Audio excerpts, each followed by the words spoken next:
Welcome! In this video, we are going to look at a strategy that falls within the teaching section of the Prevent, Teach, Respond framework. Recall that strategies within the teaching section address this question: how can we use effective teaching techniques to teach new and replacement behaviors? We are going to focus on teaching a replacement behavior to reduce a behavior that is inappropriate for school.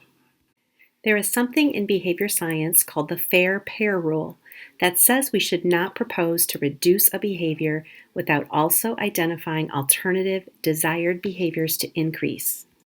The science behind a replacement behavior is this: if we teach and reinforce a behavior that interferes with misbehavior, then the misbehavior will naturally reduce. They can't both occur at the same time. In the simple terms of Rode, Jensen, and Williams in the Tough Kid book, we find a behavior we like and we teach and reinforce it. If the new behavior interferes with behaviors such as arguing, negotiating, or not following directions, those behaviors will naturally decrease. So, how does it work? First, you ask a student to do something, such as please return to your seat and work on your math. Next, you teach the student to respond with a positive phrase and begin the requested behavior. I know, sounds like magical talk, but suspend your disbelief for a few moments. Once the student begins the requested behavior, they are likely to finish it.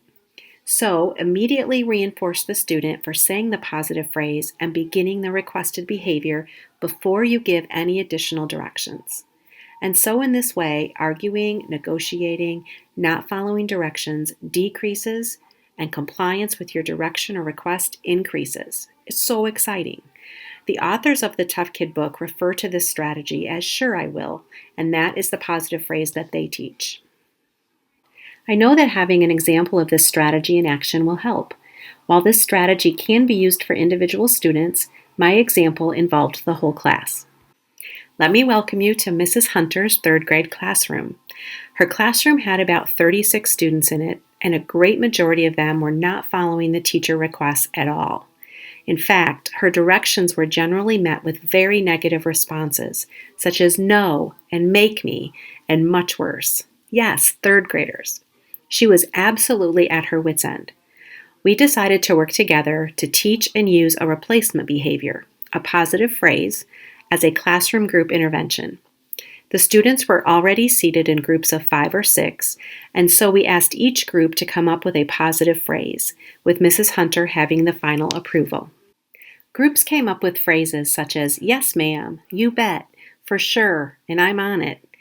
Every time that a student was given a direction, used their group phrase, and got started on the task, Mrs. Hunter made a tally mark on the board for that team. Initially, students used their phrases sarcastically, but the teacher was encouraged to tally each use of the phrase with no regard for the tone as we were shaping behavior. At the end of the day, any team that had met or exceeded the number that Mrs. Hunter had secretly written down in the morning received a mystery motivator. This strategy resulted in almost immediate improvement in following directions and decreased negative and disrespectful comebacks to requests. A welcomed effect that we did not even anticipate was a palpable, positive shift in the climate of the classroom. Eventually, we moved into having the team self-monitor. This strategy is also effective at the secondary level. In summary, teaching and reinforcing a replacement behavior that interferes with an existing behavior is an effective way to decrease inappropriate behavior while alternatively increasing pro-social behavior. It's a win-win.